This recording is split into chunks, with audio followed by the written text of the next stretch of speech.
ওখানে চিরন্তন শাস্তি যারা ভোগ করবে তাদের যেমন কষ্ট, বলে কিছু কালের জন্য যারা যাবে তাদেরও কষ্ট।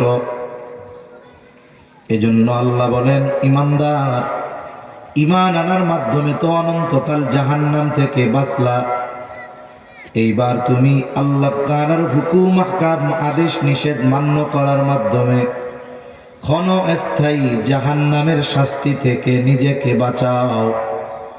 2 নম্বর আদেশ, ওয়া আহলিকুম, তুমি শুধু একা বাঁচবা এমনটা হবে না, তুমি তোমার অধীনস্থ যারা আছে তাদেরকেও ওই জাহান্নাম থেকে বাঁচাও। আমি বাঁচবো কেমনে? আমি বাঁচবো তো আল্লাহ তাআলার হুকুম আহকাম মেনে চলার মাধ্যমে। অধীনস্থদের বাঁচাবো কেমনে? দুনিয়াতে তো কোনো ব্যক্তি আরেকজন ব্যক্তিকে জান্নাতে নেওয়া অথবা জাহান্নাম থেকে বাঁচানোর ক্ষমতা রাখে না। এই ক্ষমতা তো দুনিয়ার কারো নাই, তবে আমাদের দেশের কিছু পীর সাহেব হুজুরদের আছে। নাই আপনাদের এলাকায়? আছে। অথচ চিন্তা করে দেখেন, কাউকে জান্নাতে নেওয়ার বা জাহান্নামে নেওয়ার ক্ষমতা বা হেদায়েতের ক্ষমতা এই দুনিয়াতে আল্লাহ কাউকে দেন নাই। কোন ব্যক্তি যদি চিন্তা করে যে সন্তানরে জাহান্নাম থেকে বাঁচাবো কেমনে, তাইলে আজকে থেকে এক কাজ করব, সন্তান তো ফজরের নামাজ পড়ে না, তাহলে জাহান্নাম থেকে বাঁচতে হলে যেগুলো করতে হবে এর মধ্যে নামাজ আছে না নাই? উনি এখন চিন্তা করছে, সন্তান তো নামাজ পড়ে না, আজকে থেকে ফজরের যে ফরজ 2 রাকাত, শুধু আমার 2 রাকাত পড়বো না, আমার পোলার লাইগাও ফরজ 2 রাকাত পড়বো। নিজের 2 রাকাত নিজে বাঁচার জন্য আর বাকি 2 রাকাত পোলারে বাঁচানোর জন্য। আপনি যদি ছেলের নামাজ পড়ে দেন, কাজ হবে? তাহলে আমি আমারটা আমল করার মাধ্যমে জাহান্নাম থেকে বাঁচবো। আমার অধীনস্থের জন্য যেটা আমল করার সেটা আমি করলে তো হবে না। তাহলে কি করতে হবে? বলে অবশ্যই অবশ্যই সন্তান যেন নামাজি হয়, সন্তান যেন রোজাদার হয়, সন্তান যেন দিনদার হয়, এজন্য যা করার দরকার এগুলো করার মাধ্যমে তাকে জাহান্নাম থেকে বাঁচানোর চেষ্টা করতে হবে। আমি আপনি বাঁচাইতে পারবো না, এ ক্ষমতা আমার আপনার নাই। আমি আপনি রাস্তা চিনিয়ে দিতে পারবো, বাঁচার জন্য যা করার দরকার সেগুলো শেখাতে পারবো, কিন্তু আমল করাইতে পারবো না। আমল শেখাতে পারবো, করাতে পারবো না। অনেক বাবা আছে যাদের সন্তান নামাজ পড়ে না, অনেক আছে, বলে হুজুর সব শিখাইছি, সব পারে, এখন না পড়লে আমি কি করবো? আমার কিছু করার আছে? কিচ্ছু করার না। তাহলে আল্লাহ তাআলার নির্দেশ, মূল দায়িত্ব হলো নিজে আমল করার মাধ্যমে নিজেকে জাহান্নাম থেকে বাঁচাইবা, আর ওই আমলগুলো সন্তানদের জন্য করে, এজন্য যা ব্যবস্থাপনা করার দরকার তুমি করবা। তবে চেষ্টায় কোনো ত্রুটি রাখা যাবে না। আমার আপনার চেষ্টায় যদি কোনো ত্রুটি না থাকে, আল্লাহ না করুন এই সন্তান যদি কখনো পাপাচারে লিপ্ত হয়ে যায়, তাহলে কিয়ামতের দিন সন্তানের জন্য আল্লাহ তাআলার আদালতে আমাকে আপনাকে জিজ্ঞাসার কাঠগড়ায় দাঁড়ানো লাগবে না। আর যদি আমার আপনার চেষ্টা প্রচেষ্টার মধ্যে কোনো ত্রুটি বিচ্যুতি থাকে, আল্লাহ না করুন এই সন্তান যদি পাপাচারে লিপ্ত হয়ে যায়, জাহান্নামী হয়ে যায়, কিয়ামতের দিন আল্লাহ তাআলার আদালতে ওই সন্তান, আমি বাবা, আমি হইলাম হাফেজ আলেম, আমি হাজী সাহেব, আমি মসজিদের সভাপতি, কবরস্থানের সেক্রেটারি, মাদ্রাসার ক্যাশিয়ার, ধর্মীয় পদের আমার অভাব নাই, 6 বার হজ করে আমি আলহাজ। বলেন তো, যত আমল থাকুক না কেন, পদ পদবি থাকুক না কেন, সন্তানের ব্যাপারে যদি সে গাফলতি করে, ওই সন্তান যদি কিয়ামতে জাহান্নামী হয়, 1 নম্বরে জাহান্নামে যাওয়ার কারণ হিসাবে আল্লাহর দরবারে অভিযুক্ত করবে তার ওই হাজী সাহেব আর সভাপতি সেক্রেটারি বাবাকে। বলবে আমার জাহান্নামে যাওয়ার জন্য আমার বাপ দায়ী, উনি আমার নামাজ পড়া শেখায় নাই, উনি আমাকে দিন শেখায় নাই, শেখাইলে তো আমি করতাম। হযরত নূহ আলাইহিস সালাতু ওয়াস সালাম 950 বছর দাওয়াত দিয়েছেন, 950 বছরের হায়াত পেয়েছেন, দীর্ঘকাল দাওয়াত দিয়েছেন, অল্প কিছু মানুষ ঈমান আনছে। যারা ঈমান আনে নাই এদের মধ্যে অন্যতম ওনার সন্তান। বারবার চেষ্টা করেছেন সন্তানের জন্য, ঈমান আনে না, সন্তান ঈমান আনে না। ইতিমধ্যে আল্লাহ তাআলার প্রতিশ্রুত সেই মহাপ্লাবন শুরু হয়ে গেল। সময়ের সাথে সাথে পানি বাড়তেছে। যারা ঈমানদার নৌকায় আরোহণ করেছে, নূহ আলাইহিস সালাম সন্তানকে বলতেছে, সন্তান নৌকায় উঠো। তার মানে নৌকায় উঠার জন্য শর্ত হলো ঈমান আনো। তুমি ঈমান আনো, নৌকায় উঠো। পানি বাড়তেছে। নূহ আলাইহিস সালামের সন্তান ঈমান আনতে অস্বীকৃতি জ্ঞাপন করলো, বলল, বাবা আমি ওই উঁচু পাহাড়ের চূড়ায় চলে যাব, এই বন্যার পানি, প্লাবনের পানি আমাকে স্পর্শ করতে পারবে না। এমনি সময়ের প্লাবন, বন্যা আর নূহ আলাইহিস সালামের সময় সংগঠিত প্লাবন এক নয়। বলে ওই মহাপ্লাবনে গোটা পৃথিবীতে 1 ইঞ্চি জায়গাও শুকনা ছিল না। গোটা পৃথিবী প্লাবিত হয়ে গেছে, সন্তানও মারা গেছে। বেঈমান। কিয়ামতের দিন আল্লাহ তাআলা নূহ আলাইহিস সালামকে জিজ্ঞাসা করবে না, ও পয়গম্বর নূহ, কেন আপনার সন্তান ঈমান আনলো না? কেন জিজ্ঞাসা করবে না? উনি সন্তানের ব্যাপারে যথাসাধ্য চেষ্টা করেছেন, বলেছেন, প্রচেষ্টা করেছেন। উনি চেষ্টা করতে পারেন, কিন্তু উনি হেদায়েতের মালিক নয়। হেদায়েতের মালিক যিনি, তিনি কে? নূহ আলাইহিস সালাম সন্তানের ব্যাপারে তার কোনো কমতি নাই, সর্বোচ্চ চেষ্টা করেছেন, কিন্তু হেদায়েতের মালিক আল্লাহ। অথচ আমাদের দেশে অনেকে এরকমও বলে, ভিডিও দেখছি এই জন্য বলতেছি, বলে আপনি এমন বাবার কাছে আসছেন, আপনি মরলেও কোনো টেনশন নেই, তাই নাকি? কেন? কয় আপনি মরার পরে আপনার কবরে আপনার বাপ যে হাজির হবে, উনি প্রশ্ন করতে দিবে না। মুনকার নাকিরে গিয়া বলবে, এই কিছু জিজ্ঞাসা না, এটা আমার লোক, নাউজুবিল্লাহ বলে। অথচ উসমান গনি রাদিয়াল্লাহু তাআলা আনহু জান্নাতের সুসংবাদ প্রাপ্ত 10 জনের একজন। আল্লাহর রাসূল সাল্লাল্লাহু আলাইহি ওয়াসাল্লাম 2 জন কন্যা ওনার সাথে বিবাহ দিয়েছে। ওনার সাথে বিবাহ দেওয়া দ্বিতীয় কন্যা যখন ইন্তেকাল করেছে, নবীজির অবিবাহিত আর কোনো কন্যা ছিল না। নবীজি বলছেন, ওসমান, আমার তো আর কোনো অবিবাহিত মেয়ে নাই, যদি থাকতো তাকেও আমি তোমার সাথে বিবাহ দিতাম। সুবহানাল্লাহ। ওনার উপাধি দেওয়া হয়েছে জিন্নুরাইন। আরো একটা ঘটনাকে কেন্দ্র করে আল্লাহ রাসূল সাল্লাল্লাহু আলাইহি ওয়াসাল্লাম বলেছেন যে উসমান আল্লাহর কাছ থেকে জান্নাত কিনে নিয়েছে। জান্নাতের এইরকম নিশ্চয়তা বারবার পাবার পরেও উসমান গনি রাদিয়াল্লাহু তাআলা আনহু যখন কবরের পাশে যাইতেন, কান্না থামাইতে পারতেন না। জিজ্ঞাসা করা হতো, কেন কান্না করেন? আপনি না জান্নাতের সুসংবাদ প্রাপ্ত? তিনি বলতেন, আমি তো জান্নাতের গ্যারান্টি পাইলাম, কিন্তু কবরে কি হবে এই ব্যাপারে তো আমি জানি না।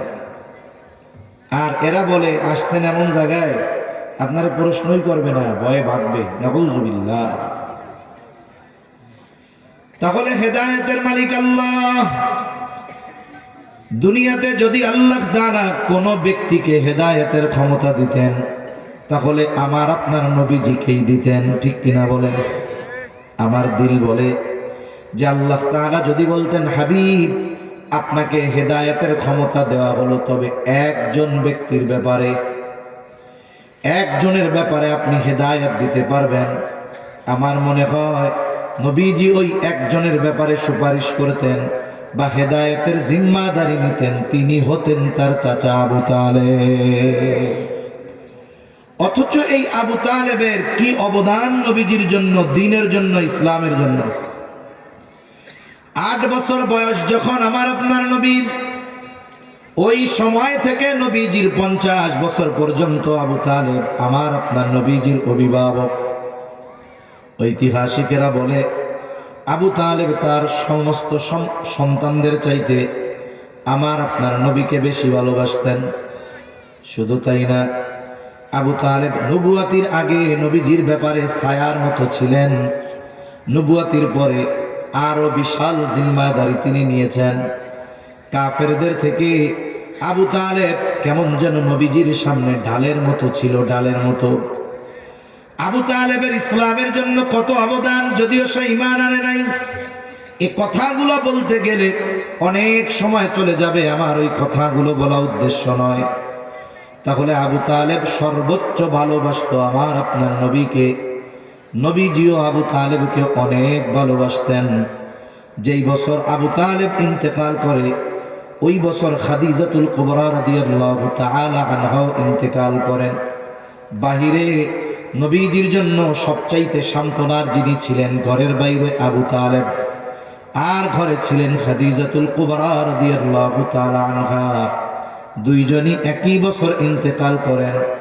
আর ঐতিহাসিকেরা ওই বছরের নাম দিয়ে দিয়েছে আমুল হুজুন, চিন্তার বছর, পেরেশানির বছর।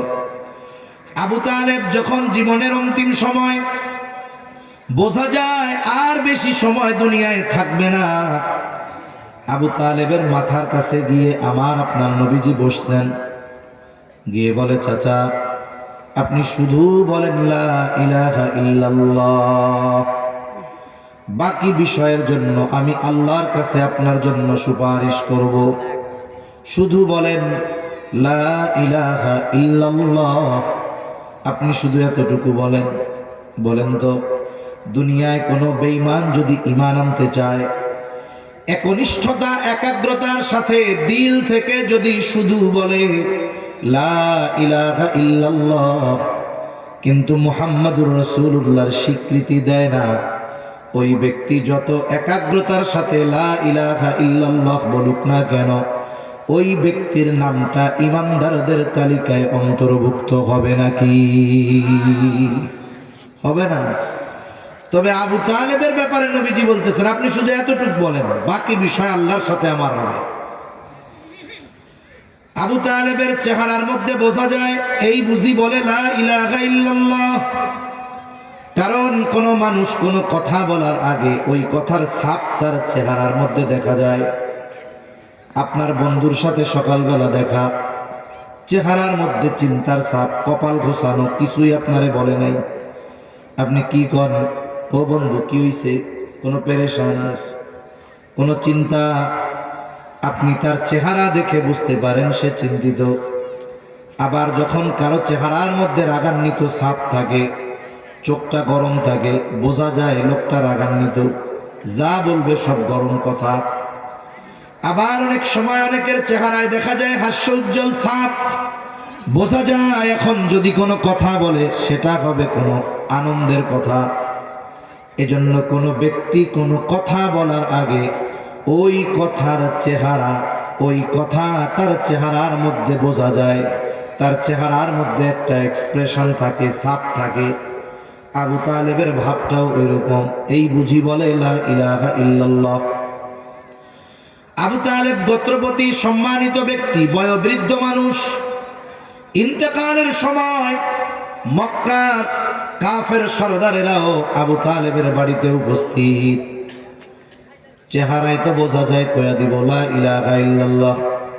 আবু জেহেল, উতবা সাহেবা দৌড় দিয়ে আসছে, খবরদার খবরদার, আবু তালেব আপনি বংশের একজন, কুরাইশ বংশের নেতা, আমরা আপনাকে বীর পুরুষ মনে করি, খবরদার খবরদার। মারা যাওয়ার আগে যদি বাপ দাদার ধর্ম ত্যাগ করে মরেন, তাহলে মানুষ আপনারে বীর পুরুষ বলবে না, কা পুরুষ বলবে। খবরদার এমনটা করবেন না। আবু তালেবকে তারা উত্তেজিত করে তুলল। নসিব বড় খারাপ, আবু তালেবের কালিমা নসিব হলো না। আবু তালেব ইন্তেকাল করলো। নবীজিও খুব ভালো মতো জানে, আমি আমার চাচাকে যত মহাব্বত করি না কেন, আমার চাচা আমাকে যত মহব্বত করুক না কেন, এই মহব্বত তাকে অনন্তকাল জাহান্নাম থেকে বাঁচাতে পারবে না। যদিও এই মহব্বতের প্রতিদান আল্লাহ আবু তালেবকে দিবেন।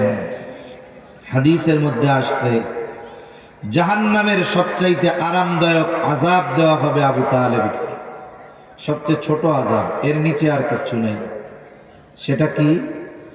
আগুনের জুতা পরানো হবে, আর ওই জুতার তাপ এত, পরানো হবে পায়, আর মাথার মগজ টকবক করতে থাকবে। ভাত যখন সিদ্ধ হয়ে যায়, পানি যখন গরম হয়, টকবক করে যেমন ওরকম টকবক করতে থাকবে। এটা হলো আরামের আযাব।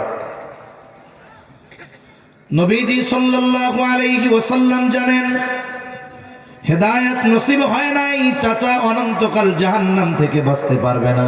নবীজির অন্তরে বড় কষ্ট, চাচার জন্য মায়া।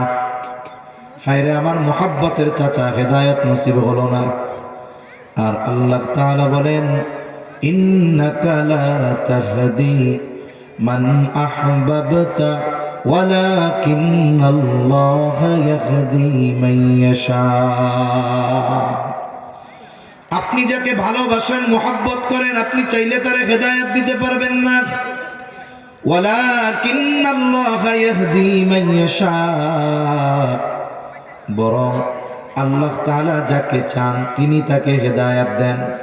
তবে আমরা চেষ্টা করতে পারি, কিন্তু হেদায়েত দিতে পারবো না। চেষ্টায় যেন ত্রুটি না থাকে, এটার ব্যাপারেই আমার আপনার আল্লাহর দরবারে জিজ্ঞাসিত হতে হবে। আমি চেষ্টা করব হেদায়েত দেওয়ার মালিককে। তাহলে আল্লাহ তাআলা বলেন, নিজে আমল কইরা বাঁচবা জাহান্নাম থেকে, অধীনস্থদেরকে আমল করানোর জন্য যা করার দরকার এই ব্যাপারে সর্বোচ্চ প্রচেষ্টা করবা। তাহলে নিজে বাঁচা ফরজ, অধীনস্থদেরকে জাহান্নাম থেকে বাঁচানোর জন্য ইসলাম যা বলে এটা করা ফরজ। তাহলে এই আয়াতে যতগুলো শিক্ষা আছে, এর মধ্যে অন্যতম একটি শিক্ষা হলো অধীনস্থ যারা, এদেরকে দ্বীনের উপরে গড়ে তুলতে হবে, বিশেষ করে সন্তান। নবীজি সাল্লাল্লাহু আলাইহি ওয়াসাল্লাম বলেন, কুল্লুকুম রাঈনা ওয়া কুল্লুকুম মাসউলুনা আন রাঈয়াতিহি। তোমরা প্রত্যেকেই দায়িত্বশীল, প্রত্যেককে তার দায়িত্বের ব্যাপারে জিজ্ঞাসা করা হবে। আমি যাদের অভিভাবক, তাদের ব্যাপারে আল্লাহ কিয়ামতে আমাকে জিজ্ঞাসা করবেন। আমি যাদের অভিভাবক, তার মধ্যে অন্যতম সন্তান, আল্লাহ কিয়ামতে কি জিজ্ঞাসা করবে? আল্লাহ জিজ্ঞাসা করবে না, বান্দা ছেলেরে কি খাওয়াইছিলা, কি পড়াইছিলা, কোন স্কুলে দিয়েছিলা, আরাম আয়েশ ভোগবিলাস কি দিয়েছিলা, এগুলো কিছুই জিজ্ঞাসা করবে না। বরং জিজ্ঞাসা করা হবে, সন্তানকে কি আমি আল্লাহর পরিচয় শিখিয়েছিলা নাকি? দিন শিখাইছিলা? দিনের উপরে চলার জন্য যা দরকার এগুলো শিখাইছিলা? এটা আমার দায়িত্ব, যদি পালন না করি কিয়ামতে ধরা পড়তে হবে, সোজা হিসাব। তাহলে কোরআন এবং হাদিসের আলোকে এই কথা সুস্পষ্ট, অধীনস্থদের বিশেষ করে আমাদের সন্তানদের দ্বীনের উপরে গড়ে তোলা, এটা আল্লাহ এবং তার রাসূলের নির্দেশ। এখন প্রথম বিষয়, এই যে সন্তানের তারবিয়াত, দ্বীন শেখানো শুরু হবে কখন? স্বাভাবিক জেনারেল ধারণা হলো সন্তান যখন বড় হবে তখন শেখানো শুরু হবে, কিন্তু ইসলাম বলে না না, বরং সন্তানের তারবিয়াত এটা চলমান এক প্রক্রিয়া। এটা সন্তান জন্ম নেওয়ার পরে শুরু হবে এমনটা নয়, বরং সন্তান জন্ম নেওয়ার আগ থেকেই এই প্রক্রিয়া শুরু করতে হবে। সন্তানকে যে আমি দ্বীনের উপরে গড়ে তুলব, এটা সন্তান দুনিয়ায় আসার পরে না, আগ থেকেই করতে হবে। যেমন আজকে এই যে মাহফিলের সময়টা লেখা 21 ডিসেম্বর 2025 রবিবার, বাদ আসর থেকে মাহফিল শুরু। লোকজন আসুক আর না আসুক পরের হিসাব, কিন্তু মূল আয়োজন শুরু। পোস্টারে লেখা কোন সময় থেকে? আসরের পর থেকে। কোন সময় থেকে? আপনারা সজাগ আছেন? তাকবীর দেন তো একটা, নারায়ে তাকবীর, নারায়ে তাকবীর। আচ্ছা, মাশাআল্লাহ। আর বাদ আসর থেকে শুরু, পোস্টারেও লেখা ওইটা। এখন মাইকওয়ালা ভাইরা চিন্তা করছে মাহফিল শুরু কখন? বাদ আসর থেকে। ওনারা চিন্তা করছে বাদ আসর থেকে যেহেতু শুরু, তাহলে সুন্দর মতো শালদ ঈদগাহ জামে মসজিদে গিয়ে আমরা মাইক টাইক সব কিছু নিয়ে আসরের নামাজ পড়ব। কারণ মাহফিল শুরু কখন? আসরের পর। ওনারা সুন্দর মতো মাইক টাইক নিয়ে আসরের সময় মসজিদে এসে, প্যান্ডেলওয়ালারাও পোস্টারে দেখছে মাহফিল শুরু আসরের পর। তাইলে অসুবিধা কি? আমরাও ট্রাকের মধ্যে বাঁশ টাস প্যান্ডেল সামিয়ানা টামিয়ানা চাটাই মাটাই এগুলা নিয়ে ওই মসজিদে গিয়ে আসরের নামাজ পড়ব। মাহফিল শুরু আসরের পর থেকে। এই চিন্তা করে মাইকওয়ালা আর প্যান্ডেলওয়ালারা যদি আসরের সময় আসতো, এই সময় মনে হয় না এই জায়গায় বৈশা কথা পাওয়া যেত, ঠিক না? তাহলে মাহফিল শুরু বাদ আসর, 6 ঘন্টার আয়োজন, 7 ঘন্টার আয়োজন, কিন্তু এই 6-7 ঘন্টা ভালো মতো সফলতার সাথে শেষ করার জন্য প্রস্তুতি 1 বছরের। কয় বছরের?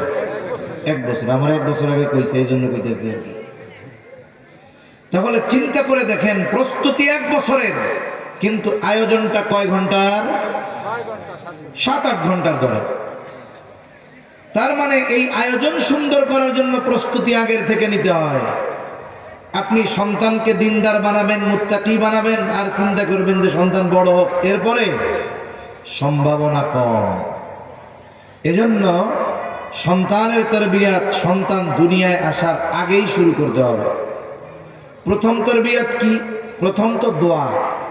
যারা বিবাহ করে ফেলছেন তারা তো করেছেন, যারা করেন নাই তাদেরও শুনতে হবে। প্রথম হলো দোয়া। কি দোয়া? রব এমন স্ত্রী দেন, এমন সন্তান দেন যারা আমার চক্ষু শীতলকরণের কারণ হবে, আত্মার প্রশান্তির কারণ হবে, অন্তরের শান্তির কারণ হবে, এমন স্ত্রী সন্তান আমার আপনি দান করেন। এখন দোয়া করছে, সন্তান চাই, নেককার সন্তান। দোয়া করার সাথে সাথে এই দোয়া বাস্তবায়নের জন্য যা করার দরকার ওটা করতে হবে। শুধু দোয়া দিয়ে সব সময় সফলতা আসে না। দোয়ার সাথে দাওয়া লাগে, চেষ্টা প্রচেষ্টা লাগে, আল্লাহর উপরে ভরসা রেখে অগ্রসর করতে হয়, আর দোয়া করতে হয়। এখন এক যুবক এক আল্লাহর ওলির কাছে গেছে, গিয়া বলে, হুজুর একটু খাস করে আমার জন্য দোয়া করেন হুজুর। কি দোয়া? আল্লাহ যেন আমার একটা সন্তান দেয়। হুজুর খুব যত্ন সহকারে খেয়াল করে দোয়া করছে। যুবক যাওয়ার পরেও অনেক দোয়া করছে। এখন মোটামুটি উনি নিশ্চিত যে আল্লাহ দোয়া কবুল করবে। এখন 2 বছর পরে যুবক এসে আবার হাজির। হুজুর কি দোয়া করলেন? 2 বছর হয়ে গেল কোনো পোলাপান হয় না। তখন হুজুরের সন্দেহ লাগতেছে, কিরে দোয়া তো কবুল হওয়ার কথা, তোমাদের কোনো সমস্যা? না হুজুর কোনো সমস্যা না, আমি তো সব ফিটফাট, কোনো অসুবিধা নেই। হুজুর এবার জিজ্ঞাসা বিয়ে শাদী করছো? না হুজুর এটা তো করি নাই। এখন আপনি খালি দোয়াই করতেছেন কিন্তু বিয়াও করেন না, তাহলে তো বউও হবে না, পোলাপান হবে, ঠিক না? তাহলে দোয়ার সাথে সাথে এই দোয়া বাস্তবায়নের চেষ্টা করতে হবে। আপনি আল্লাহর কাছে কি চাইছেন? আপনি তো আল্লাহর কাছে টাকা পয়সাওয়ালা বউ চান নাই, আপনি আল্লাহর কাছে বিশ্ব সুন্দরী বউ চান নাই, আপনি আল্লাহ তাআলার কাছে অনেক উচ্চ বংশীয় বউ চান নাই। আপনি আল্লাহর কাছে কেমন স্ত্রী চেয়েছেন? আরে দিল শীতল হবে, চক্ষু শীতল হবে, অন্তরে প্রশান্তি আসবে, এমন স্ত্রী চাইছে। এখন এমন স্ত্রী যদি পাইতে হয় কি করতে হবে? তাহলে দিনদারিত্বকে প্রাধান্য দিতে হবে। আপনি যদি নেককার সন্তান চান, আপনার দিনদার মা লাগবে। কেন লাগবে? এটা আধুনিক গবেষণা। আধুনিক গবেষণা যে সন্তানের চরিত্র গঠন হয় 90% তার মার থেকে।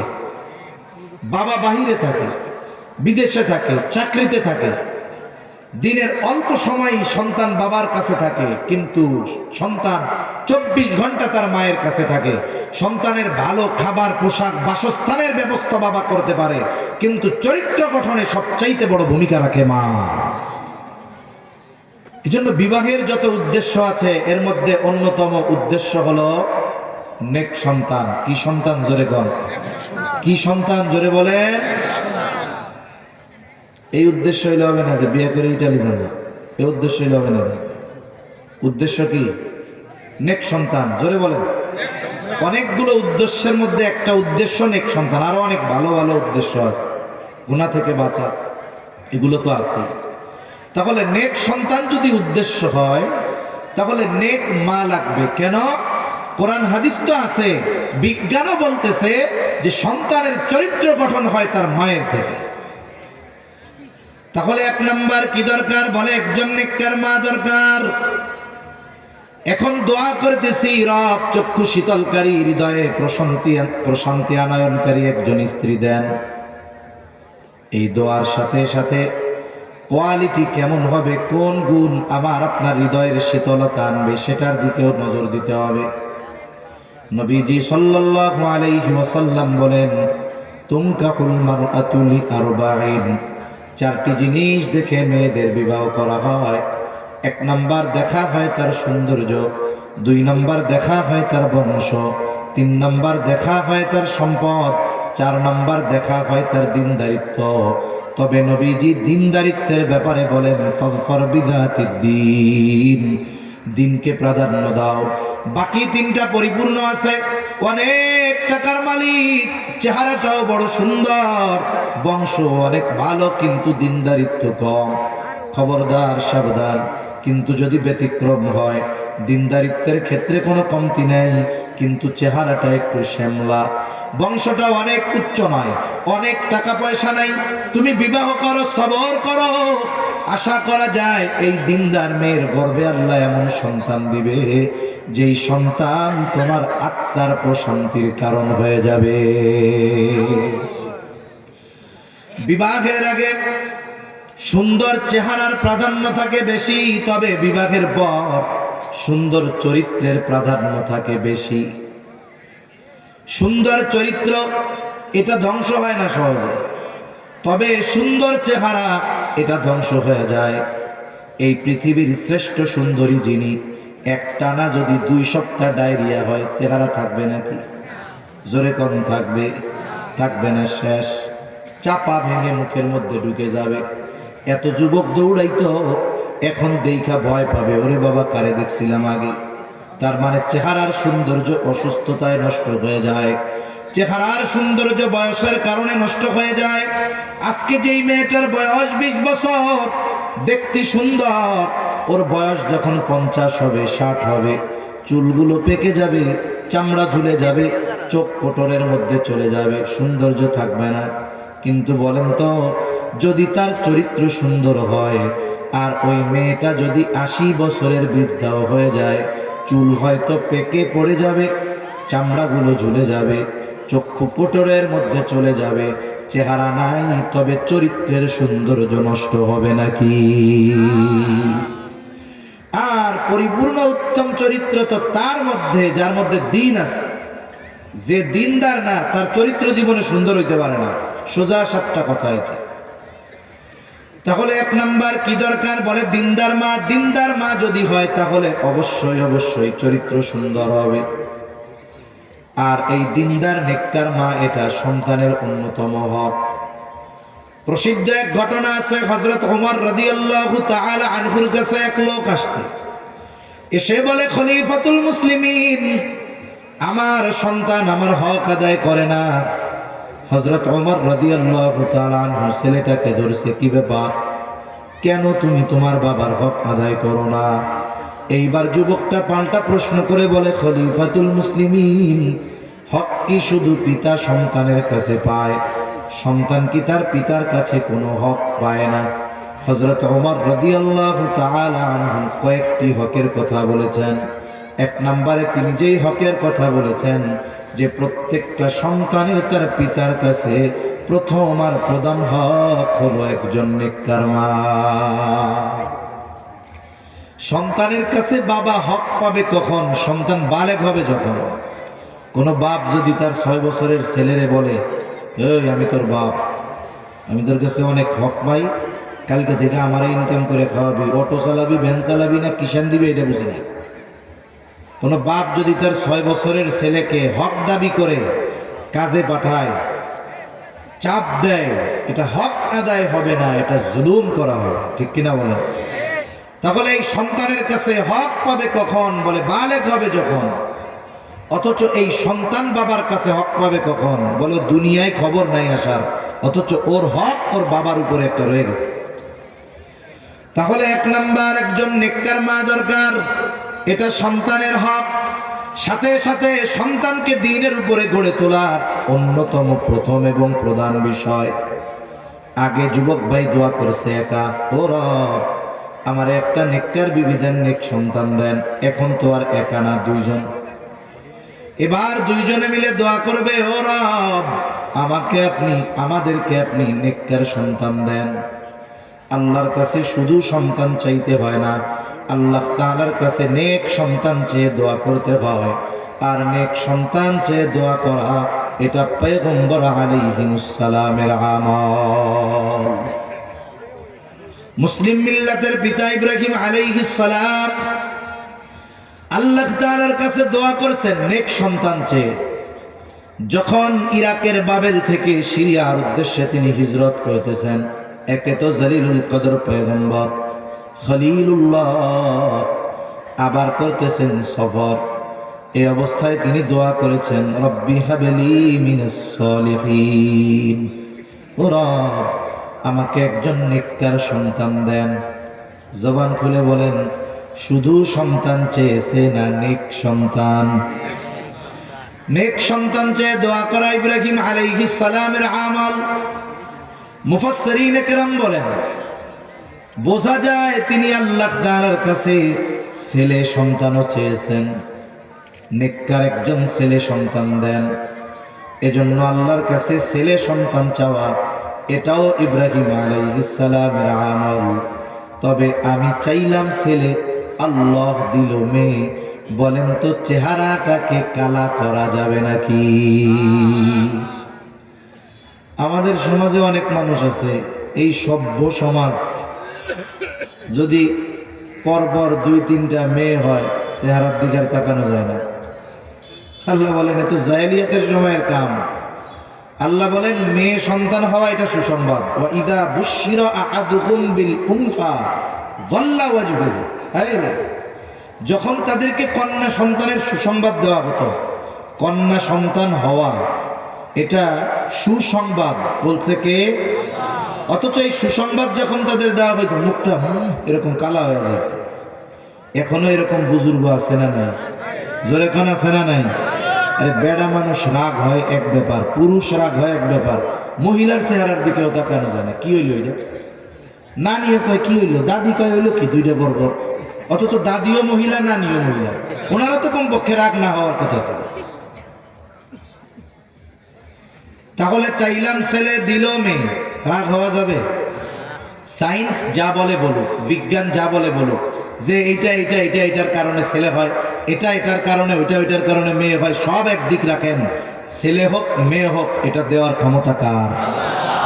আল্লাহ তাআলা বলেন, ইয়াহাবু লিমান ইয়াশাউ ইনাসাও ওয়া ইয়াহাবু লিমান ইয়াশাউ যুকুর আও ইউযাওয়িজুহুম যুকরানান ওয়া ইনাসা ওয়া ইয়াজআলু মান ইয়াশাউ আকিমা। তিনি যাকে চান তাকে মেয়ে দেন, যাকে চান তাকে ছেলে দেন, যাকে চান তাকে উভয়টাই দেন, আবার যাকে চান তিনি কোনোটাই দেন না। এজন্য ছেলে চাইলাম, আল্লাহ দিল মেয়ে, রাগ হওয়া যাবে না। কারণ কন্যা হওয়া সন্তানের ব্যাপারেও নবীজি ফজিলতের কথা বলছেন। যার 2টা কন্যা হবে, 3টা কন্যা হবে, সে তাদের কষ্ট সহ্য করবে। তার মানে কন্যা সন্তানগুলোকে যত্ন সহকারে লালন পালন করবে। এইবার দিনদার পাত্রের সাথে বিবাহ বন্ধনে আবদ্ধ করায় দিবে। বলে এই কন্যা তার অভিভাবকের জন্য কিয়ামতের দিন জাহান্নাম থেকে অন্তরায় হয়ে দাঁড়াবে। রাগ হওয়া যাবে না। তাহলে সন্তান তারবিয়তের দ্বিতীয় কাজ, বলে আল্লাহর কাছে সন্তানের জন্য নেক দোয়া করতে হবে, নেক সন্তান চেয়ে দোয়া করতে হবে। এখন অনেকে দোয়া করতেছে বছরের পর বছর, কিন্তু সন্তান হয় না। আছে না নাই? এবার ডাক্তার দেখাইছে, ডাক্তার দেশ বিদেশে সব জায়গায় দেখাইলো, বাংলাদেশে দেখাইছে, ভারতে দেখাইছে, সিঙ্গাপুরে দেখাইছে, যুক্তরাষ্ট্রে দেখাইছে, সব জায়গায় ফলাফল এক। বলে আপনারও সমস্যা নাই, আপনার ওয়াইফেরও সমস্যা নাই, কিন্তু কেন বাচ্চা কনসেপ্ট হয় না এটা আমরা জানি না। আছে না এরকম?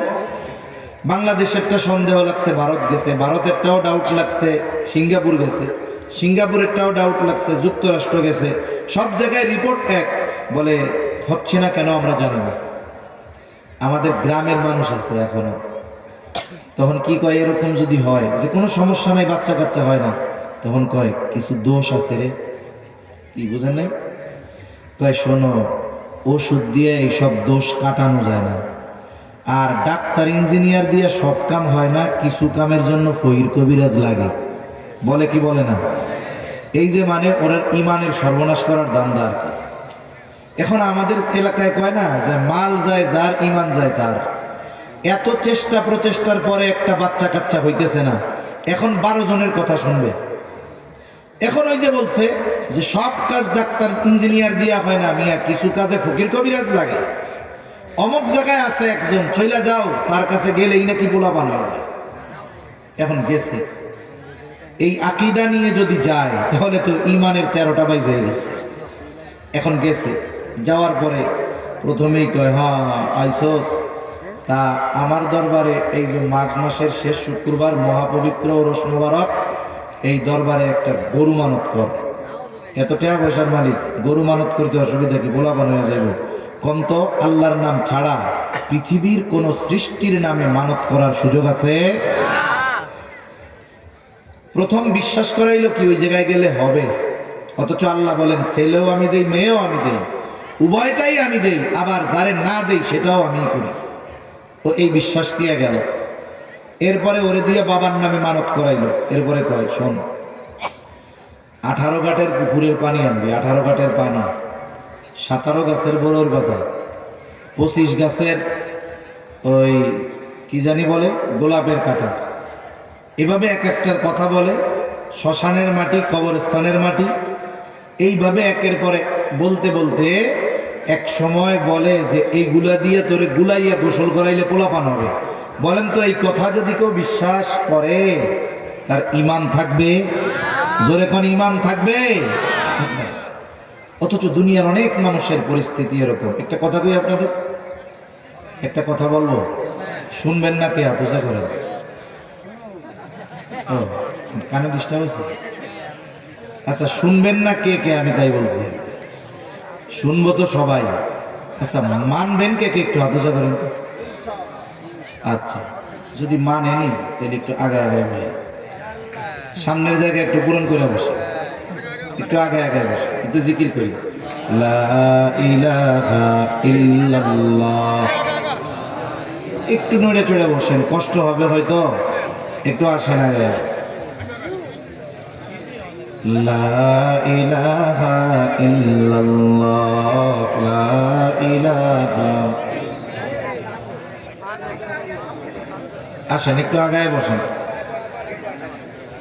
লা ইলাহা ইল্লাল্লাহ মুহাম্মাদুর রাসূলুল্লাহ। আমিও বুঝি এতক্ষণ বইয়া যে জায়গায় গরম করছেন এইটা এসে আবার কষ্ট হয়, আমার লেখা দিচ্ছে, নইলে আমি জীবনেও কইতাম। কারণ আমি বুঝি এ কষ্ট কি। তারপরে চিন্তা করলে লেখা দিলাম, হুজুর কিছু কইল না কেন, এই জন্য কইলাম। আল্লাহ তাআলা যারা ঠান্ডায় এসে বসছে গরম জায়গা ছাইড়া, আল্লাহ তাআলা এদের দুনিয়া আখিরাতের জীবনও শীতল বানায় দেন, বলি আমিন। আরামদায়ক বানায় দেন। এইরকম বলে আছে না নাই বলেন? তাহলে কি হইল ওর? একে তো সন্তান হলো না, এক ব্যথা, সবচাইতে বড় ক্ষতি যে ইমানের অবস্থা খারাপ হয়ে গেল। এজন্য খবরদার, ওই রকম পরিস্থিতিও যদি কারো হয়, আমি আপনি একাগ্রতার সাথে দোয়া অব্যাহত রাখবো। দোয়া হলো এমন এক পাওয়ার, বলে এই দোয়ার মাধ্যমে আল্লাহ তাআলা যদি চান, যেটাকে আমরা অসম্ভব মনে করি, দোয়ার মাধ্যমে ওটাকে আল্লাহ সম্ভব করে দিবে। এমনও লোক আছে ওই পরিস্থিতি, 3-4 দেশে ডাক্তার দেখাইছে, বাচ্চা কাচ্চা হয় না।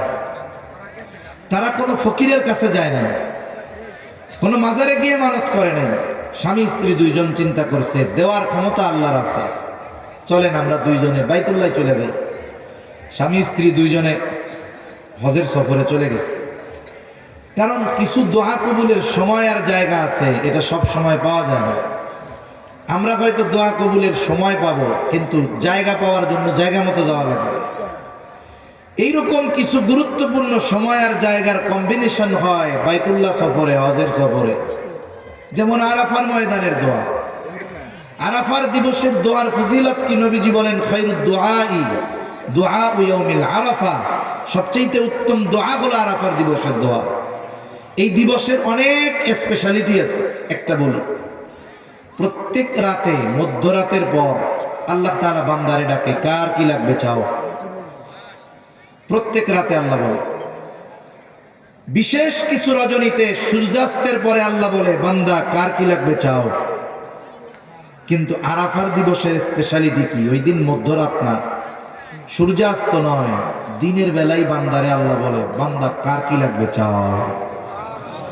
এখন বান্দা আছে কোথায়? দোয়া কবুলের জায়গায়, যেই জায়গার দোয়া সর্বশ্রেষ্ঠ দোয়া। বান্দা আছে কিভাবে? বলে সাদা পোশাকে নিজের মুড়ায় রাখছে, মরার মতো অবস্থা। একাগ্রতার একনিষ্ঠতার সাথে স্বামী স্ত্রী দুইজন দোয়া করছে।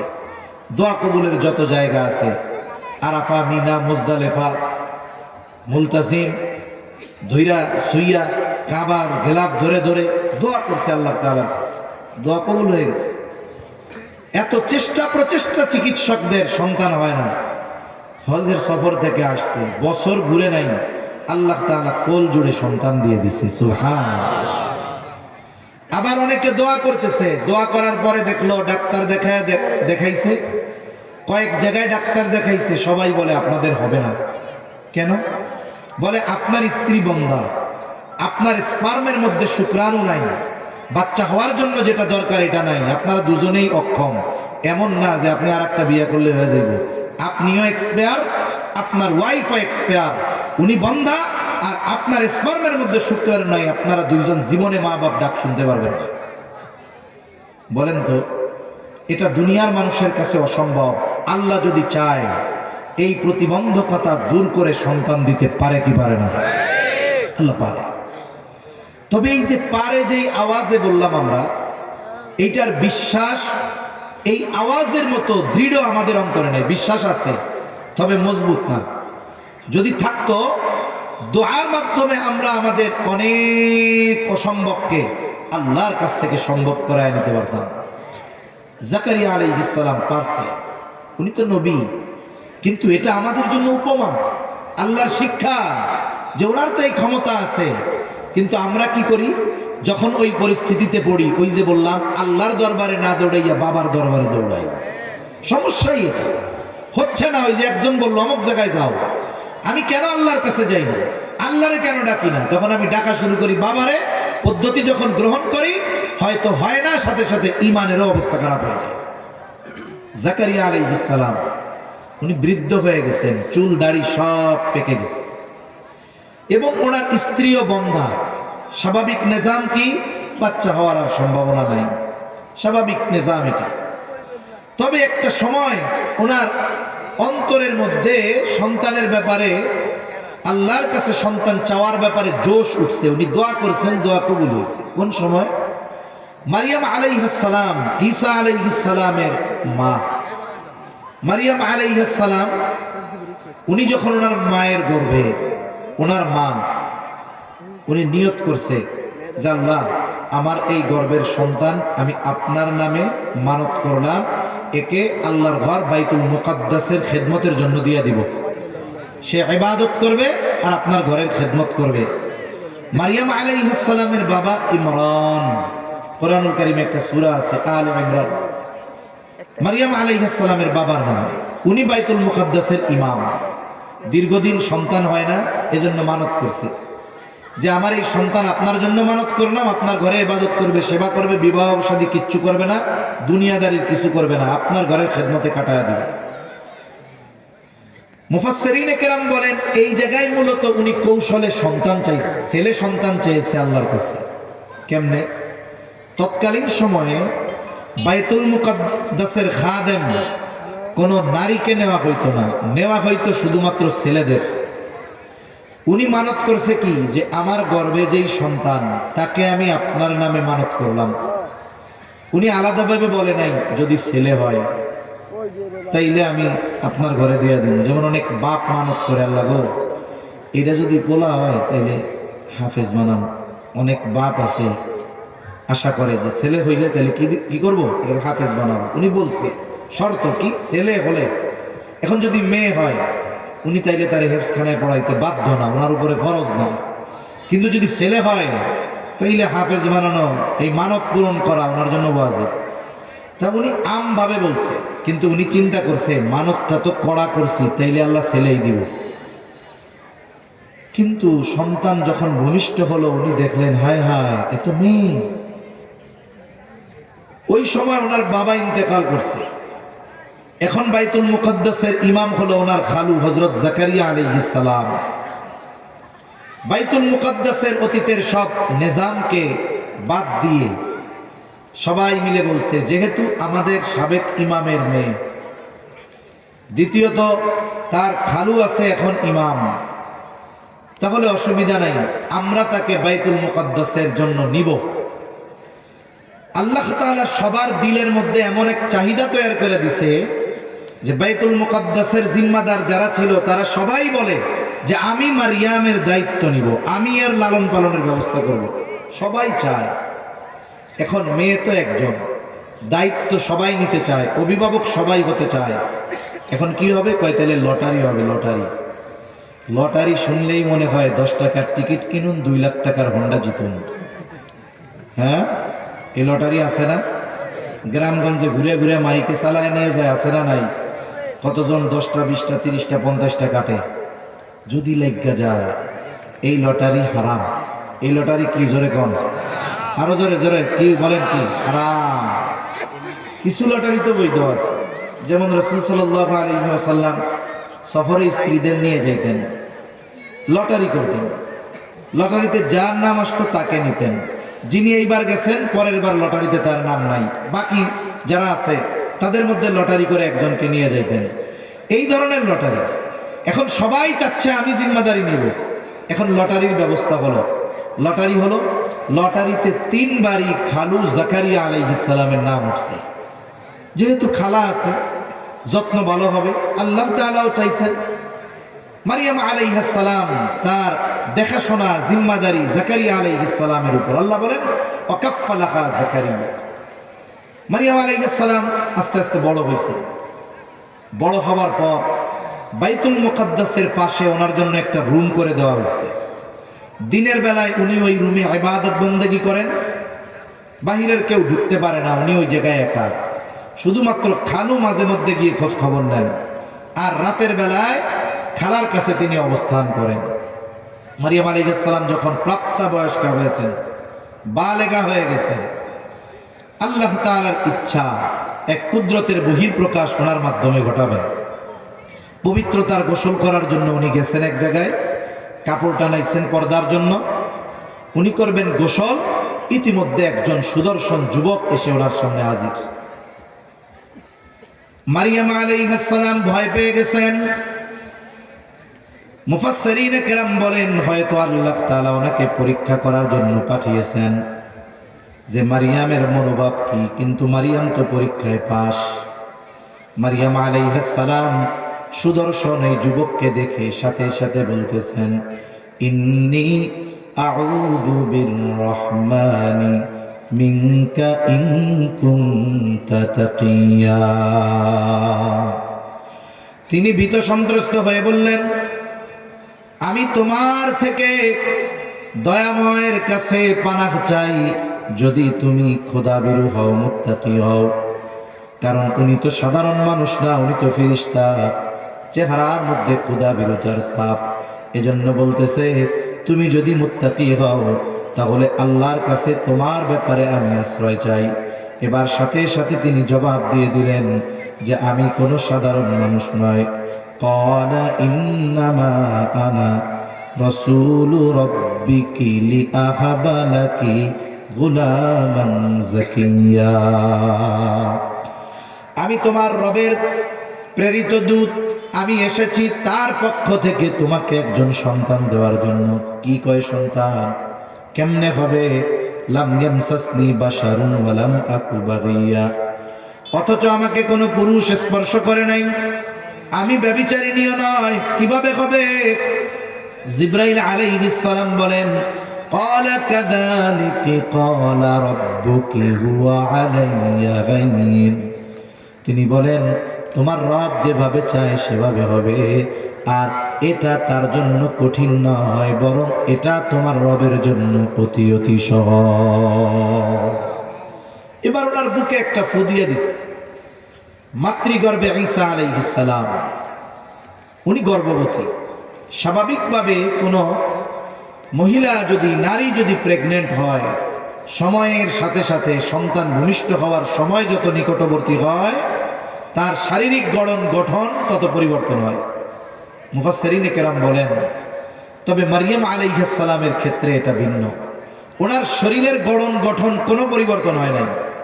আল্লাহ তাআলা এই অবস্থাকে সবার চোখের আড়ালে রাখছেন, যতক্ষণ না ওই সন্তান ভূমিষ্ঠ হওয়ার পর উনি নিজ কোলে ওনার সম্প্রদায়ের কাছে যতক্ষণ না নিয়ে গেছেন, ততক্ষণ পর্যন্ত কেউ জানতো না যে ওনার গর্ভে একটা সন্তান আছে। আল্লাহর কুদরত, খালাও জানতো না, কেউ জানতো না। অতীত থেকেই এই নিজাম আছে, যখন কোনো নারী সন্তান সম্ভবা হয়, স্বাভাবিক খাবারের তুলনায় তাকে একটু ভালো ভালো খাবার দেওয়া হয়। ডিম, দুধ, আনার, এভাবে আপেল, কমলা, ভালো ভালো খাবার দেওয়া হয়। বর্তমান সময়েও চিকিৎসকেরা বলে এই খাবারগুলো দিবেন কেন?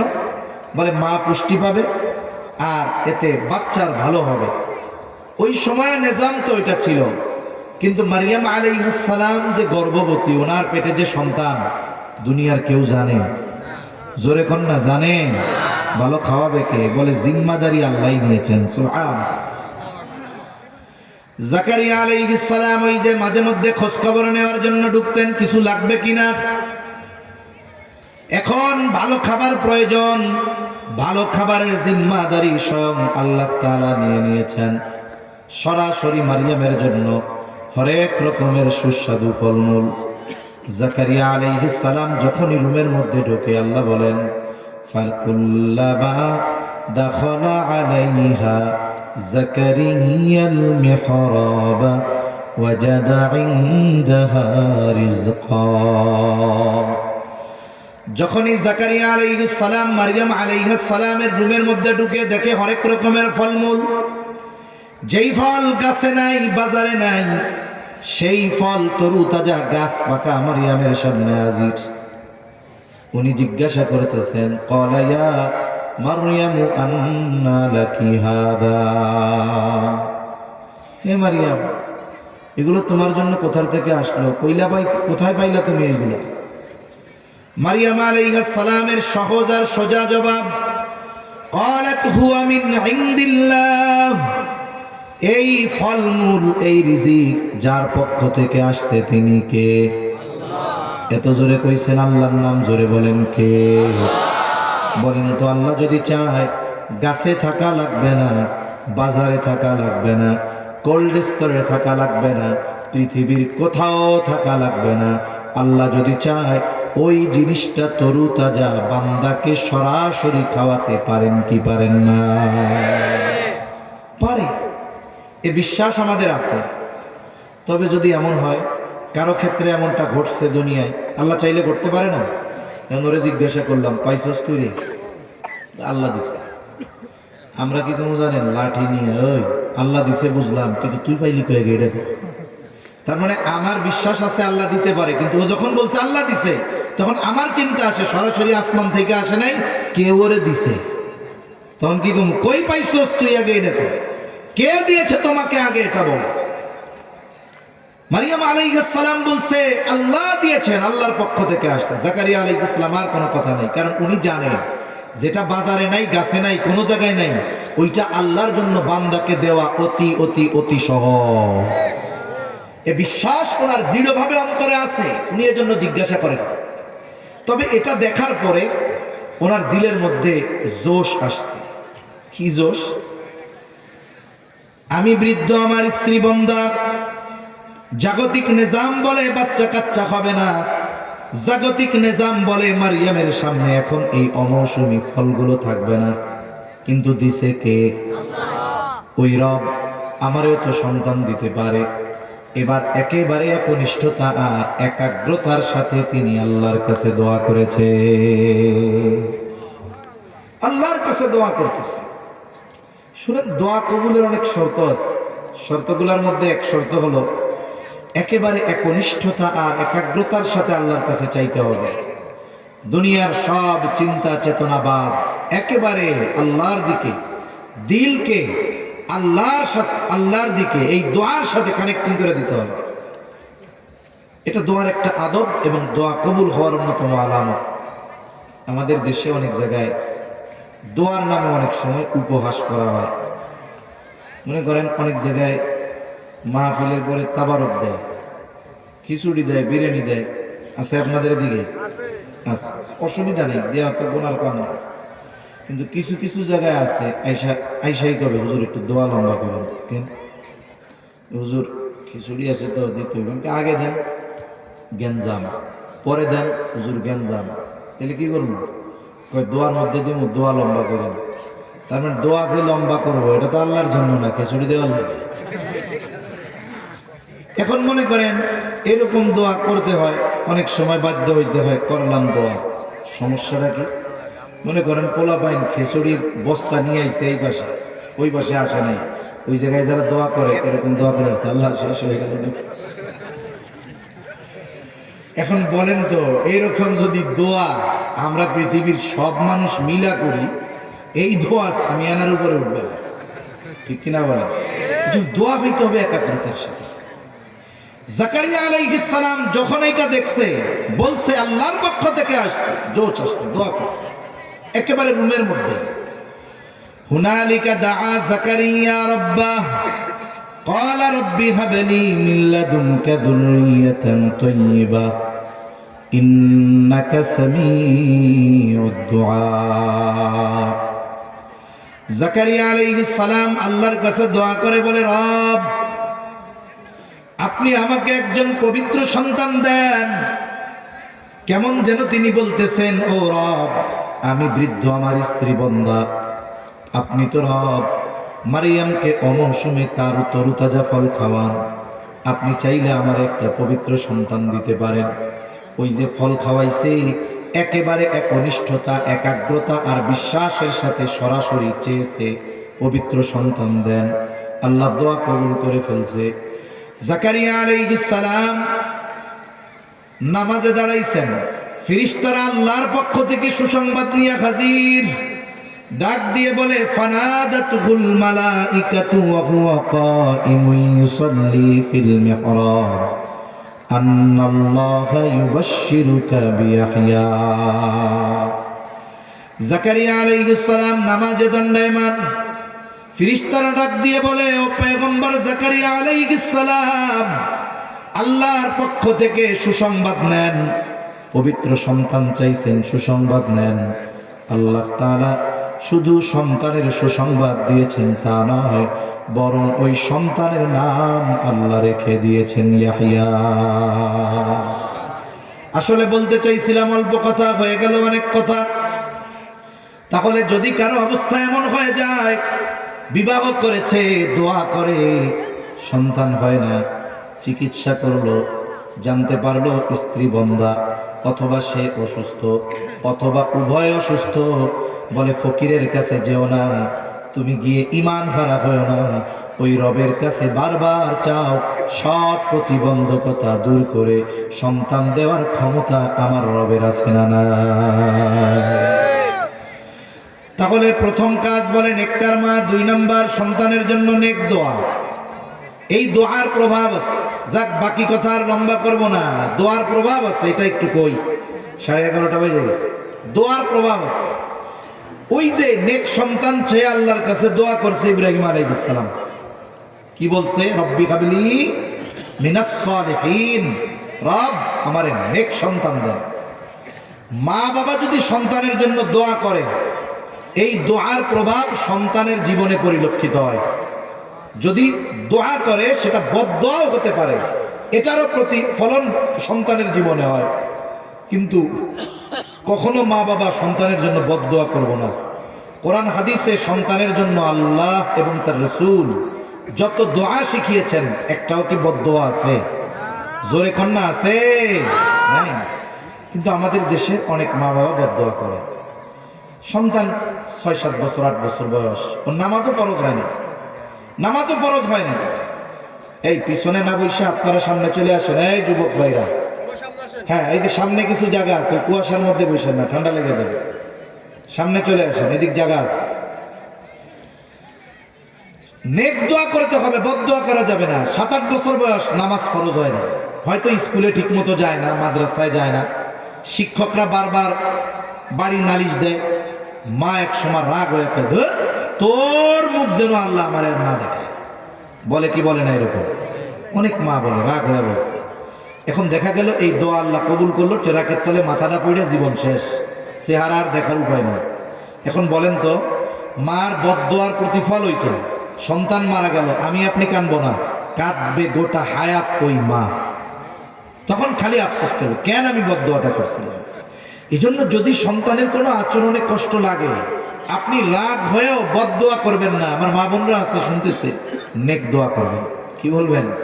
রাগ হইছে, বলেন আল্লাহ আপনি আমার সন্তানটারে বাইতুল মুকাররমের খতিব আব্দুল মালিক সাহেবের মতো বানায়া দেন, বাইজিদ বুস্তামির মতো বানায়া দেন, আব্দুল কাদের জিলানীর মতো বানায়া দেন, পীর সাহেব চরমুনাইয়ের মতো বানায়া দেন, হাজী শরীয়তুল্লাহর মতো বানায়া দেন।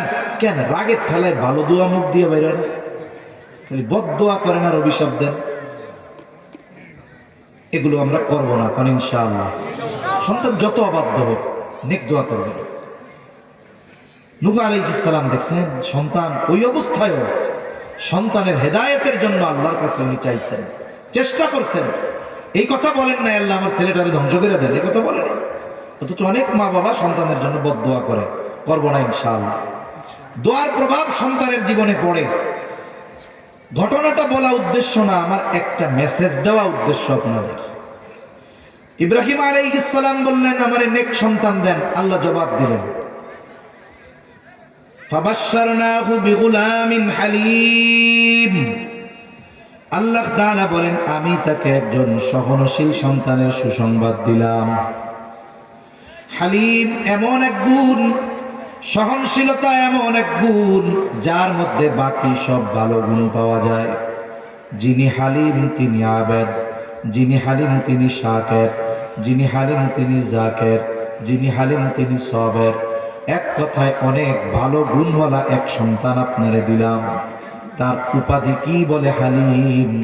এবার এই সন্তান বড় হয়েছে, সন্তান ভূমিষ্ঠ হওয়ার পরেই পরীক্ষা। ওই যে নির্জনে পাঠায় দিচ্ছে বাইতুল্লাহ, তখন তো ছিল না কিছু, এক পরীক্ষা। এবার সন্তান আর একটু বড় হয়েছে, বাবার সাথে চলার উপযুক্ত হয়েছে। আল্লাহ তাআলা ইব্রাহিম আলাইহিস সালামকে স্বপ্নে দেখায় যে তিনি তার সন্তানকে জবাই করতেছেন। এক সন্তান নিয়ে কত পরীক্ষা। সন্তান দুনিয়ায় ভূমিষ্ঠ হলো, ওই দুগ্ধপোষ্য শিশু আর মাকে নিয়ে প্রায় 1000 কিলোমিটার দূরে একেবারে জনবানবহীন নির্জন প্রান্তরে আল্লাহর আদেশে রেখে যাওয়া লাগলো। এই সন্তান এবার বড় হলো, আল্লাহ স্বপ্নে দেখাইছে জবাই করো। পয়গম্বর আলাইহিমুস সালামের স্বপ্ন ওহী, আমাদের স্বপ্নের দ্বারা শরীয়তের কোনো বিধিবিধানের চুল পরিমাণও পরিবর্তন হবে না, কিন্তু পয়গম্বর আলাইহিমুস সালামের স্বপ্ন ওহী। তার মানে ওইটা শুধু স্বপ্ন নয়, বরং জবাই করার নির্দেশ যিনি দিয়েছেন তিনি কে?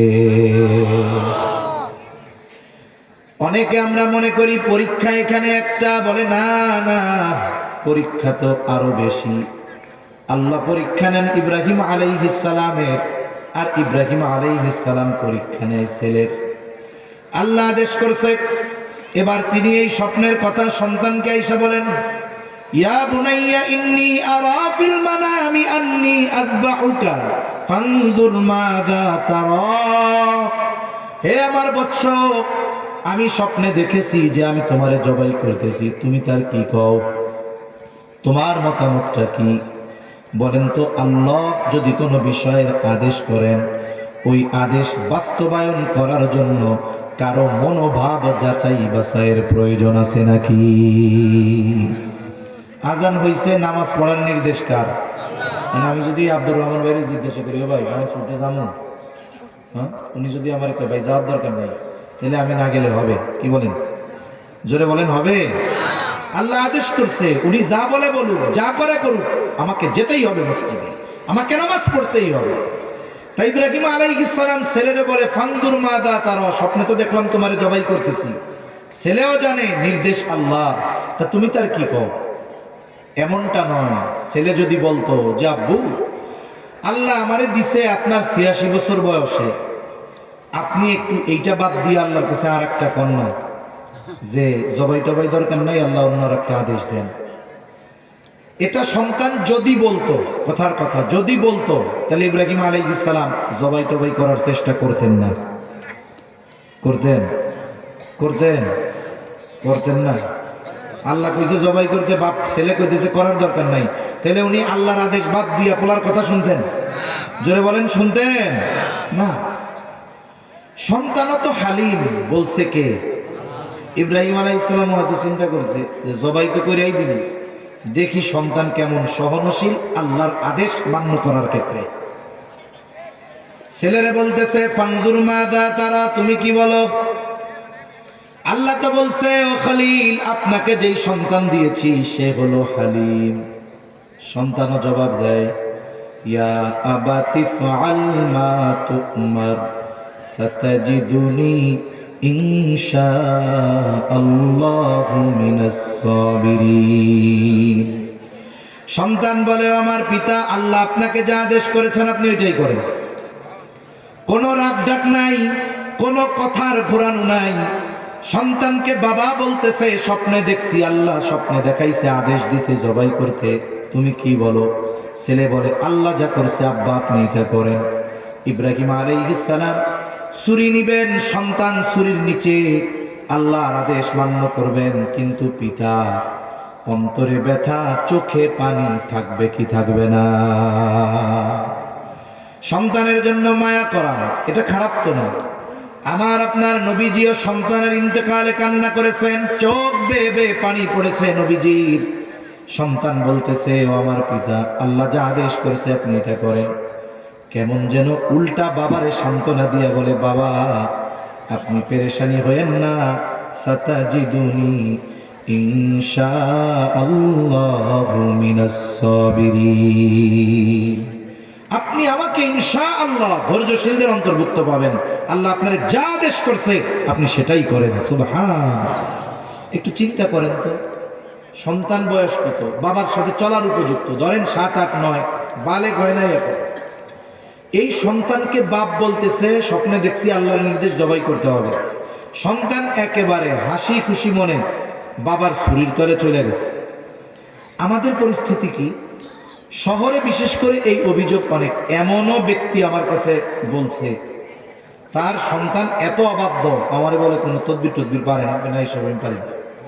এরপরে বলতেছে কি আমল করা যায়? শুরুতে তো বে আমল করে থুয়ে দিছে, এখন কি আমল করলে কেমন হইব? শুরুতে তো আমল উল্টা পাল্টা করছে, বুঝেন নাই? এখন মেয়ে নাস্তিক হয়ে গেছে এই অবস্থা, অথচ ওনারা পারিবারিকভাবে ধর্ম প্র্যাকটিস করে, মোটামুটি মানে শালীনতার সাথে চলে, সন্তান হয়ে যাচ্ছে নাস্তিক, অবাধ মেলামেশা করতেছে, বাবা সহ্য করতে পারতেছে না। আমার লাস্টে এরকমও বলেন হুজুর, যারা শোনা থাকলে বলেন কুফুরি কালাম করে হইলেও ওরে বসে আনতে হবে, নাহলে মেরে ফেলতে হবে, এমন সন্তান দরকার নেই। তাহলে চিন্তা করুন যে সন্তানের জন্য কি পেরেশান মা বাবা। অনেকে এসে বলে হুজুর সন্তানের জন্য জীবনে কি করি নাই, সব করছি, কিন্তু সন্তান একটা কথা শোনে না। তখন ফিরিস্তি দেয়, এই করছি, কি করছেন? ওই হুজুর যা চায় তাই দিচ্ছে। এমনি খুব ভালো কাম করছেন। তারপরে বলে হুজুর আমার বাসায় গরম লাগে, আমি এসি লাগাই না, বাচ্চার রুমে এসি লাগাই দিচ্ছি, খুব ভালো। যেটা যখন কিনতে চাইছে সেটা তখন কিনে দিয়েছে। আমি অফিসে রিক্সায় লোকাল বাসে এটা যাই, ছেলের বাচ্চার স্কুলে যাওয়ার জন্য গাড়ি কিনে দিছে, একেবারে যা চাইছে তাই দিছে। আফসোস হুজুর ছেলে কথা শোনে না, ডাইনে বললে বামে যায়, বামে বললে ডাইনে যায়। মনে মনে করি সবই করছেন, কিন্তু দোয়া করতে পারেন নাই। সবই করছেন, আপনি দোয়া করেন না, আপনার আচরণেই বোঝা যাচ্ছে। যদি আগের থেকে দোয়া করতেন আল্লাহর কাছে, তাইলে ওই যে ইব্রাহিম আলাইহিস সালামের দোয়ার ফসল ইসমাইল আলাইহিস সালাম, আল্লাহ বলছেন যে দিলাম তোমার এক সন্তান সহনশীল নেক সন্তান চেয়ে দোয়া করছে, বলে এমন সন্তান যে বাবার সাথে চলার উপযুক্ত হয়েছে, অনেক বয়স হয় নাই, আল্লাহর আদেশ পালনার্থে বাবার কথায় বাবার ছুরির নিচে চলে গেছে। আর আমাদের সন্তান ডাইনে কইলে বামে যায়, বামে কইলে ডাইনে যায়, দাঁড়াইতে কইলে শুয়ে পড়ে, আছে না নাই? পরিস্থিতি সবারই কম বেশি আমাদের এরকম। এজন্য আমাদের দোয়া বাড়াইতে হবে কার কাছে? জোরে বলেন কার কাছে? আল্লাহর কাছে। রাতে উঠতে হবে, তাহাজ্জুদের সালাতে বলতে হবে রবের কাছে যে আমার সন্তানকে আপনি দ্বীনের পথে আনেন, নেক সন্তান বানান। দোয়া করলে আল্লাহ দোয়া বিফলে দিবেন না। মা বাবার দোয়ার প্রতিফল সন্তানের জীবনে এটা পরিলক্ষিত হবেই হবে, আজ অথবা কাল ইনশাআল্লাহ। এখন আপনি এই দুইটা দায়িত্ব পালন করছেন, নেক মায়ের ব্যবস্থা করছেন, নেক দোয়া করছেন। এখন সন্তান দুনিয়ায় আসছে, দুনিয়া আসার পরে কিছু হক আছে, এগুলো আদায় করছেন। এখন ওই যে জাহান্নাম থেকে বাঁচাতে হবে, এটা তো ফরজ, তাই না? বাঁচানোর পদ্ধতিটা কি? বাঁচার জন্য কি লাগবে? বলে দৃঢ় ঈমান আকীদা ঠিক থাকতে হবে। তাহলে 1 নাম্বার, বাঁচার জন্য তার কি লাগবে? ঈমান লাগবে। কি লাগবে জোরে বলেন? 2 নাম্বার, ভালো মানুষে পরিণত হওয়ার জন্য তার উত্তম চরিত্র লাগবে, মানে আখলাক। 3 নাম্বার, আল্লাহর হুকুম আহকাম মেনে চলার জন্য তার ইলম লাগবে। 4 নাম্বার, ইলম অর্জনের সাথে সাথে এগুলোকে বাস্তবে আমলে তাকে শেখাতে হবে। তাহলে সন্তানকে যদি জাহান্নাম থেকে বাঁচাতে হয়, আগের 2 পদ্ধতির পর বাকি 4 কাজ হলো ঈমান আকীদা, আখলাক, ইলম, আমল। এই 4 বিষয় তাকে শেখাতে হবে। এখন এটা শেখানোর জন্য যিনি বাবা তার উপরে ফরজ, সন্তানকে এই 4 জিনিস শেখানো বাবার উপরে কি? জোরে কোন? শেষ সময় জোরে আওয়াজ দিয়ে কোন, কি জোরে বলেন? ঈমান শেখানো কি? জোরে কোন, আরো জোরে, আরো জোরে। আখলাক শেখানো কি? ইলম শেখানো কি? আমল শেখানো কি? ফরজ। কিন্তু ওই যে বাপ ইনকাম করতে পারে, কিন্তু সময় দেওয়ার মতো সুযোগ তার নাই। সময় দেওয়ার মতো সুযোগ নাই। সকাল 8টায়, 7টায়, 6টায় বের হয়, রাত 10টায় আসে। যাওয়ার সময় দেখে বাচ্চা ঘুম, আইসাও দেখে বাচ্চা ঘুম। সপ্তাহে 1 দিন চোখাচোখি দেখা দেখি। এই বাবার জন্য ছেলেকে ঈমান, আখলাক, ইলমার আমল শেখানোর কোনো সুযোগ আছে? জোরে বলেন, আছে? সুযোগ নাই। তবে শেখানো কি? আরো জোরে, আরো জোরে, কি বলেন? শেখানো ফরজ। এখন বলতে পারেন মা শেখাবে কেমনে? বিশেষ করে আমাদের দেশের যারা মা, এনারা তো গৃহিণী। অধিকাংশ ফ্যামিলির এই অ্যাবিলিটি নাই একজন লোককে দিয়ে কাজ করাবে, উনি দিনভর ফ্রি থাকবে। দেখা যায় ওনার 3 বেলা রান্না, কাপড় চোপড় ধোয়া, থালা বাসন ধোয়া, অন্যান্য ব্যতিব্যস্ততা, এগুলার পরে উনি নিজের আমলগুলো অনেক সময় ঠিকঠাক মতো করা ওনার জন্য কঠিন হয়ে যায়। হয় কি হয় না বলেন? হয়। ওনারও শেখানোর মতো সময় নাই, সুযোগ নাই, অথচ শেখানো ফরজ। আবার এই পরিমাণ সামর্থ্যও নাই যে একজন 20,000 টাকা দিয়ে উস্তাদ রেখে এগুলো শেখাবে, এই সুযোগও নাই। তাহলে ব্যতিব্যস্ততা যত হোক, সুযোগ না থাকুক, তবে শেখানো তো ফরজ। যদি না শেখানো হয়, কিয়ামতে ওই সন্তান আল্লাহর কাছে বলবে, আল্লাহ আমার বাপ আমার শেখায় নাই এগুলো, এ কারণে আমি জাহান্নাম, আমার অভিভাবক শেখায় নাই, আমাকে জাহান্নাম থেকে বাঁচতে হলে ওরেও শেখাইতে হবে। এখন শেখাবেন কোথায়? আমাদের প্রাইমারি স্কুলগুলোতে এগুলো শেখায় না। ঈমান শেখায়, আখলাক শেখায়, ইলম শেখায়, আমল শেখায়, শেখায় না। উচিত তো ছিল 92% মুসলমানের দেশে প্রাথমিক শিক্ষা ব্যবস্থা এমনভাবে প্রণীত হবে যে আমার আপনার ছেলে মেয়ে ক্লাস 5 পর্যন্ত পড়লে এই 4 বিষয়ের জ্ঞান তার অর্জন হয়ে যাবে। আমার উপর থেকে দায়িত্ব পালন হবে। কিন্তু আফসোস, এগুলো শেখানো তো বহুদূর। আমরা তো খেয়াল করেছি গান শেখানোর জন্য 65,000 গানের শিক্ষক নিয়োগ দেওয়ার অপচেষ্টা করা হয়েছে, ঠিক কিনা বলেন? আলহামদুলিল্লাহ, ওলামা একরামের সাথে আমরাও যখন এই বিষয়গুলোর ব্যাপারে প্রতিবাদী হয়েছি, ওইটার যেই প্রজ্ঞাপন এটা বাতিল করা হয়েছে, সাথে সাথে আমাদের দাবি তোলা দরকার ছিল যে আমরা যেহেতু মুসলমান, 92% মুসলমানের সন্তানগুলো স্কুলে পড়ে, আমাদের প্রাইমারি স্কুলের পাঠ্যপুস্তক প্রণয়ন করতে হবে এমনভাবে যাতে আমার সন্তানগুলো প্রাইমারি স্কুল শেষ করলে মুসলমান হওয়ার জন্য, দ্বীনের উপরে চলার জন্য যা দরকার সব কিছু স্কুল থেকে শিখতে পারে, ঠিক কিনা বলেন? কিন্তু আফসোস নাই। এখন শেখানো তো দরকার, কোথায় শেখাবেন? বলে এজন্য আপনাকে আপনার সন্তানকে মাদ্রাসায় দিতে হবে। আমি বলতেছি না আলেম বানাবেন, কিন্তু জাহান্নাম থেকে তো বাঁচতে হবে, ওর কারণে কেন জাহান্নামে যাবেন? এখন আপনি ওকে মাদ্রাসায় দেন, কোন কোন নুরানি মাদ্রাসায় 3 পর্যন্ত আছে, কোন কোন জায়গায় 5 পর্যন্ত। আপনি আবার কইতেছেন হুজুর আমার তো ডাক্তার বানানোর নিয়ত করছিলাম, বানাবেন, অসুবিধা নাই। তাহলে বাংলা অঙ্ক ইংরেজি শিখবে কোথায়? বলে নুরানি মাদ্রাসাগুলোতে স্কুলের চাইতে ভালো বাংলা অঙ্ক ইংরেজি শেখানো হয়, সুন্দরভাবে শেখানো হয়। নুরানির বাচ্চাদের হাতের লেখা একেবারে টাইপ করার মতো। সাথে সাথে কি হলো, বলে ওই যে মুসলমান বানানোর জন্য, জাহান্নাম থেকে বাঁচানোর জন্য যা দরকার ওই বিষয়গুলো গুরুত্ব সহকারে নুরানি মাদ্রাসায় শেখানো হয়। আপনার সন্তান এখানে 3, 4, 5 পর্যন্ত পড়ছে, পড়ার পরে সে স্কুলে গেছে, তার ইমান পাকা, আখলাক ঠিক আছে, উত্তম আখলাক, তার ইলমও আছে যা দরকার ফরজ যতটুক, সাথে সাথে সে আমলও করে। এখন এই ছেলে হাই স্কুলে দিলেন, কলেজে গেল, ইউনিভার্সিটিতে গেল, ইনশাআল্লাহ এটা বলা যায় যে আপনার সন্তান যত খারাপ পরিবেশে যাক না কেন, পাপের ছোঁয়া, পাপের গন্ধ তার গায়ে লাগবে। কারণ ইউনিভার্সিটিতে যাবে, ওখানে নাস্তিক আছে, অশ্লীলতা আছে, বেহায়াপনা আছে। অথবা আপনার ছেলে ভালো ডাক্তার হওয়ার জন্য ইউরোপ আমেরিকায় গেছে, ওর গন্তব্যে পৌঁছাতে অনেক বাধা আছে, নাস্তিকতার বাধা আছে, অশ্লীলতার বাধা আছে, পাপাচারের বাধা আছে। বলে এই সবগুলোকে কাটিয়ে সে তার গন্তব্যে পৌঁছাবে, ওই জ্ঞান অর্জন করবে। কেমনি ভাবে? বলে এক ধরনের মাছ আছে, কেদার মধ্যে থাকে, ওর গায়ে কিন্তু কেদা লাগে না, এটারে বাইন মাছ বলে, তাই না? এটার গায়ে কাদা লাগে না। আপনি আপনার সন্তানকে যখন ইমান, আখলাক, ইলমার আমলের ভ্যাকসিন দিয়ে দিবেন, ও ইউরোপিয়ান কালচারের মধ্যে চলবে কিন্তু ইমান হারা হবে না। ইউরোপিয়ান কালচারের মধ্যে ওর জীবন চলবে গন্তব্যে পৌঁছানোর জন্য, কিন্তু ওর চরিত্র নষ্ট হবে না। ইউরোপীয় কালচারের মধ্যে চলবে কিন্তু ও ইলমের আলোকে আমলের সাথে সাথে ওর জীবনকে অতিবাহিত করবে, ঠিক কিনা বলেন? অভিভাবক হিসাবে এটা আমাদের জন্য ফরজ।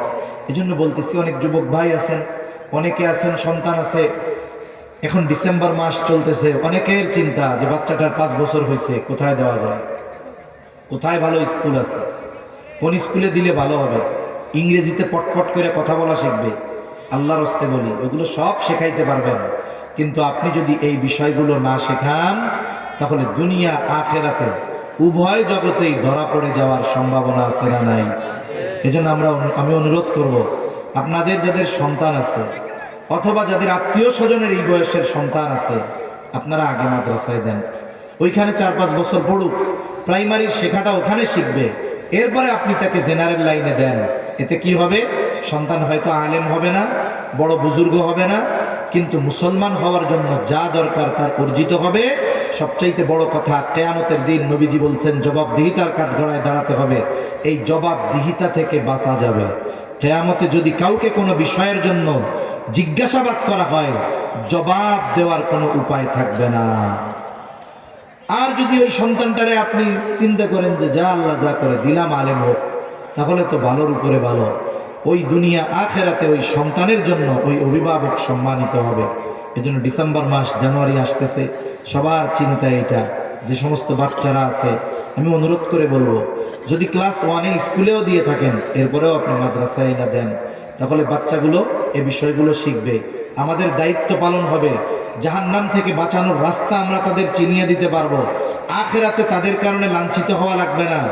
আর যদি আলেম হয়, ভালো মানুষ হয়, আলেম নাও হয়, ভালো মুসলমানও হয়, ভালো মানুষও হয়, আমার মারা যাওয়ার পরে ও আমার জন্য দোয়া করবে যে আমার বাপ আমার এগুলো শিখায় গেছে, দোয়া করবে। এজন্য আমরা যদি সন্তানদের দিন শেখাই, তাহলে এই সন্তান আমার আপনার দুনিয়া আখেরাতের সম্মানের কারণ হবে, আল্লাহর দেওয়া আমানত আর এই নেয়ামতের যথাযথ দায়িত্ব পালন হবে, ঠিক কিনা বলেন? আল্লাহ আমাদের সবাইকে বুঝবার তৌফিক দান করেন। সম্মানিত উপস্থিতি, দোয়া হয়ে যাবে। দোয়ার আগে কবরস্থানে